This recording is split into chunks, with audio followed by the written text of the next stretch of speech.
cm d'eau dans les wagons. Ouais. C'était quand même un avantage à mon avis, parce que y a aucune, la claustrophobie n'existe pas de la même façon que dans un wagon fermé, complètement fermé, et sans les lucarnes, évidemment, quelques lucarnes des trains de marchandises dans ce type de wagon avaient été fermés, etc. Il y en a qui se sont évadés, et toujours des gens qui peuvent s'évader. De notre connaissance, de mon convoi, nous avons un garçon qui s'est évadé, qui a réussi son évasion. De mon convoi, c'est sûr. Et nous avons été comme ça 21 jours, pratiquement sans manger et sans boire. Enfin, je dis pratiquement, parce que nous n'avons jamais eu à boire, mais on a eu quelques rations. Quelques rations de pain, de margarine. Enfin, vous verrez dans le bouquin, c'est 90 km. Mon wagon est considéré comme celui, parce que je suis en discussion avec mes camarades, parce qu'ils considèrent que les rations que j'ai données ne sont pas les rations de tous les wagons. Évidemment, je ne peux dire que ce que j'ai vécu. Je l'ai vécu, pourquoi? Parce que vous pouvez voir comment il dit qu'il était crevé et il prenait quand même des notes. Oui, j'ai pris des notes. On a été deux dans le convoi. Il y a toujours des êtres dans une histoire humaine qui font quelque chose qui permet ensuite de savoir ce qui s'est passé. Le frère Leclerc et franciscain étaient dans un wagon et moi j'étais dans un autre wagon. On nous avait tout piqué, mais vous savez, organiser, le mot organiser, ça voulait dire voler, etc. Dans le langage des camps de concentration, j'avais organisé un petit crayon et j'avais organisé un petit carnet. Et j'ai eu la volonté, maintenant je ne sais pas pourquoi, comment j'ai pu faire, j'ai eu la volonté d'écrire, de regarder les stations, de marquer où on passait. Quand la gare n'était pas bousillée, il y avait encore une horloge de prendre des heures, vous verrez que pour certaines étapes, je ne peux pas mettre l'heure parce qu'on n'avait pas de montre et je peux simplement dire que c'est la nuit et que c'est pas le jour, mais c'est tout. Mais quand il y avait, on arrivait, on passait lentement devant une gare, je pouvais récupérer l'heure, etc. Donc là, on a une certitude historique à 101% sur le trajet. Nous sommes certains du trajet que nous avons fait. En fait, c'est ridicule. On a fait 40 km par jour pendant 21 jours. On a fait 720 km en 21 jours, 36 km. Si on retire sur les 21 jours, les 5 jours et demi où nous avons été sur des voies de garage sans circuler, en fait, on a fait la moyenne à peu près de 30 km par jour. Vous vous rendez compte? Donc, pourquoi? Parce qu'ils nous ont d'abord envoyé, ils devaient nous envoyer à Flossenburg. Flossenburg, c'est pour fixer les idées, pas loin de Pilsen, en Tchécoslovaquie, Pilsen. Mais le commandant du camp n'a pas voulu nous accepter parce qu'ils étaient pleins. C'est affreux, mais c'est exactement comme un hôtel qui dit je regrette, mais je ne peux pas vous prendre parce qu'il n'a pas voulu nous prendre. Et l'Obersturmführer Merbach, qui était le commandant, lieutenant, capitaine SS qui était commandé le convoi, ne savait pas où nous mettre. Alors il obtenait de la Reichsbahn, des chemins de fer, de nous mettre sur une voie de garage. C'est ainsi que pendant 5 jours, nous avons été sur une voie de garage à Namring, dans les Alpes bavaroises. Il neigeait.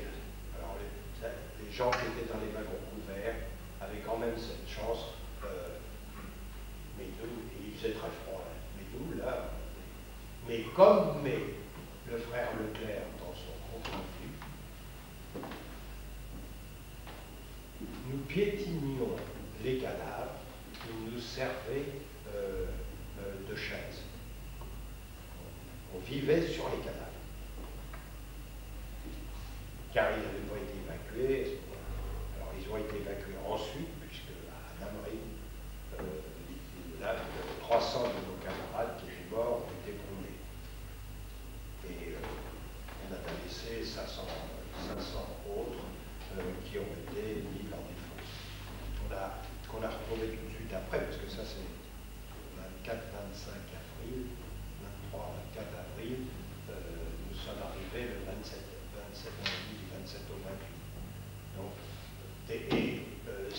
cette région-là a été libérée par les forces américaines dans les premiers jours de mai.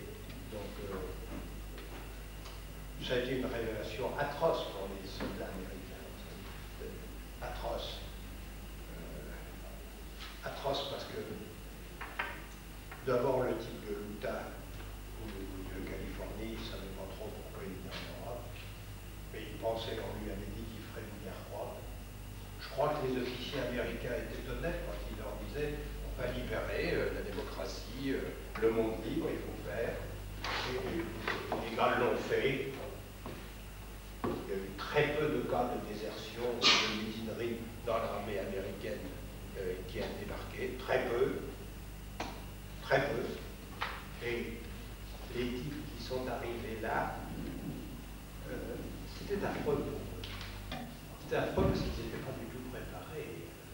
La guerre, c'est la guerre des occultes types, et puis, mais on ne s'acharne pas sur le cadavre quand même. Et j'ai eu une chance, une opportunité formidable dans mon livre de pouvoir avoir la lettre que le lieutenant Cowley a écrit à ses parents le lendemain de la libération du camp de Dachau.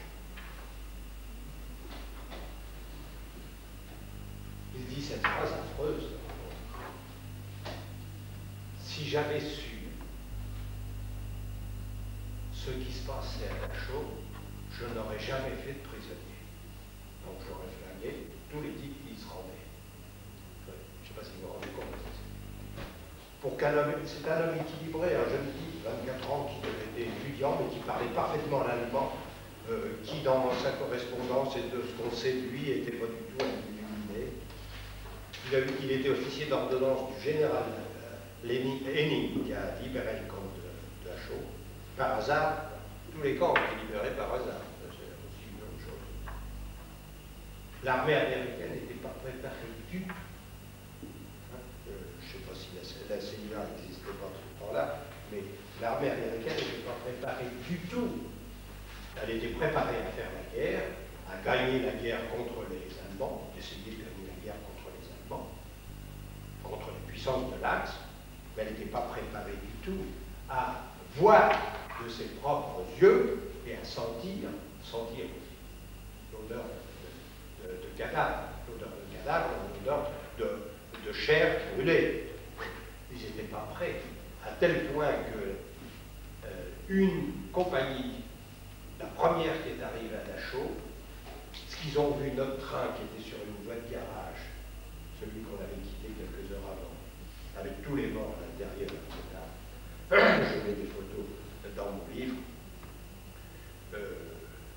Une compagnie a pratiquement pas déserté, mais ils ont dit aux officiers qu'ils ne voulaient plus même. Ils étaient fous, ils étaient devenus fous. Fous. On a dû relever cette unité car elle avait complètement perdu du pédale. Enfin, pour eux, c'était impensable. Rendez-vous compte, on voit un accident de la route, une personne qui est écrasée ou tournée la tête. L'humain n'est pas préparé à voir ces atrocités. Et les braves soldats américains et les officiers aussi. Le lieutenant Colling, il n'avait pas été préparé à ça. Ça a été un choc absolument formidable. Et il faut rendre un grand hommage à l'armée américaine.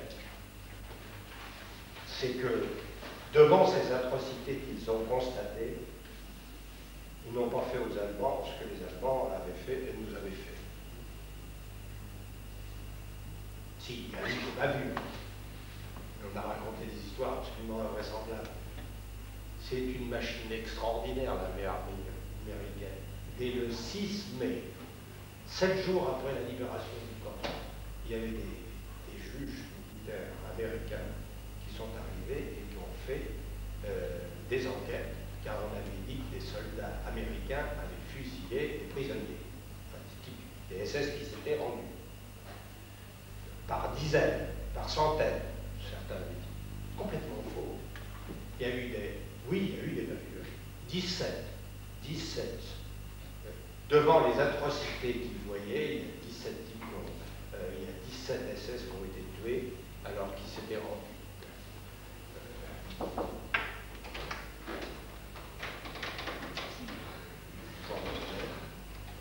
Vous êtes en avance ou en retard, hein? Je suis en retard, oui. Mais c'est ça, bien.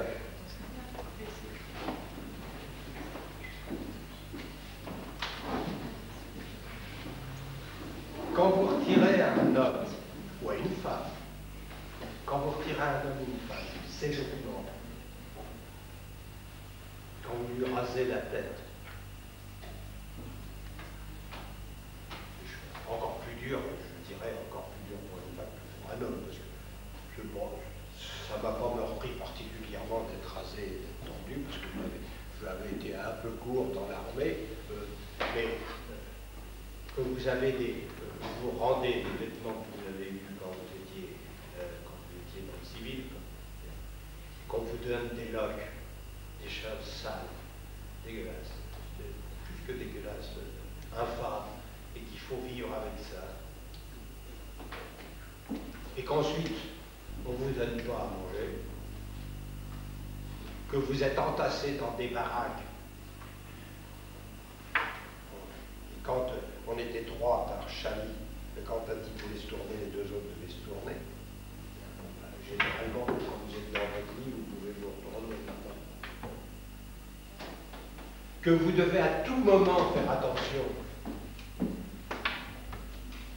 aux règles qui sont imposées par les SS dans le camp.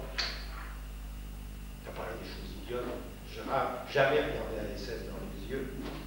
Enfin, généralement, dans les humains, une façon de reconnaissance, c'est de se regarder les yeux dans les yeux, de se voir. Que vous devez, dans ce système atroce, obéir et faire attention de ne pas être brutalisé, blessé par les capots. Les capots qui étaient à l'origine tous des droits communs allemands, mais qui, il faut bien le dire, un certain nombre de détenus politiques, en grand nombre, un certain nombre de détenus politiques ont accepté de servir de sbires au SS. Et quand vous aviez, et que vous deviez aller travailler des heures et des heures sur des tâches généralement stupides, enfin peu enrichissantes, et qu'il fait froid, qu'il fait très chaud, que vous avez très faim, vous avez très soif, vous n'avez aucune nouvelle évidemment de votre famille, aucune nouvelle de ce qui se passe à l'extérieur, aucune nouvelle. J'ai été en prison en Allemagne, en prison d'arrêt, enfin, genre, ce qui s'appelle Surtaros, maison d'arrêt. Là, on était gardés à ce moment-là par des gendarmes. Vous savez, vous avez eu des types qui avaient des plaques comme ça, que les gendarmes qui étaient sévères, qui brûlent. Et on arrivait en prison à avoir des nouvelles de l'extérieur. On était en plein dans une ville, on arrivait à avoir des nouvelles. C'est ainsi que le jour où Remagen, le pont de Remagen sur le Rhin est tombé, a été pris, il y a une exclamation dans toute la prison, Remagen gefallen. Oui, parce qu'on savait que si les Américains au pavillon avaient traversé le Rhin, c'était le début de la fin. Entre nous, ça durait encore très longtemps. Très longtemps. Parce que les derniers parcelles du territoire allemand libérées ou par les Russes ou par les Anglo-Américains, c'est vers le 10 mai, quelque chose comme ça. Alors, Remagen, si mes souvenirs sont bons, c'est au milieu de l'année 44, quelque chose comme ça, à peu près. Alors que tout ça pour vous dire que quand on était dans une prison, c'était possible de savoir, mais dans le camp de concentration, il n'y avait aucune possibilité de savoir ce qui se passait à l'extérieur. L'enfermement, si vous avez un peu de quoi manger, si vous êtes à l'abri des coups, à l'abri du climat, etc., c'est supportable. Mais quand en permanence, vous devez faire attention à votre personne et que vous en sortez que si vous êtes un groupe de petits d'amis très soudés, etc., alors là, c'est l'enfer. Je pense que les gens qui ont écrit « Nous sommes sortis de l'enfer », personne n'est allé en enfer et personne ne peut vous dire comment ça se passe, mais de toute l'imagination, l'imaginaire humain, on a beaucoup écrit sur l'enfer. Mais Dante a été totalement, Dante a été tout à fait dépassé par la réalité, parce que lui, c'est la fiction qu'il a racontée.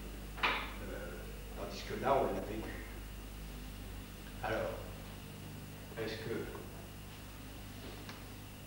qu'il ne faut pas croire à l'homme, parce qu'il y a des hommes qui sont pervertis, c'est tout à fait faux.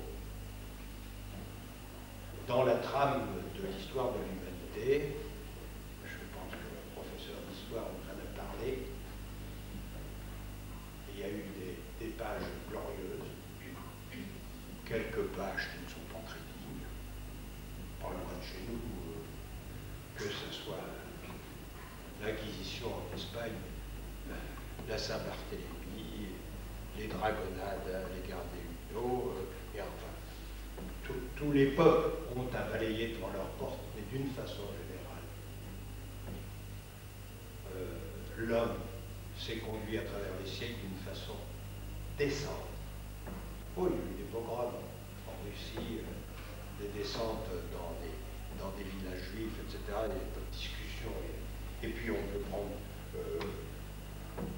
les Américains, les premiers Américains qui chassaient indifféremment le bison et l'Indien dans les territoires du Middle West.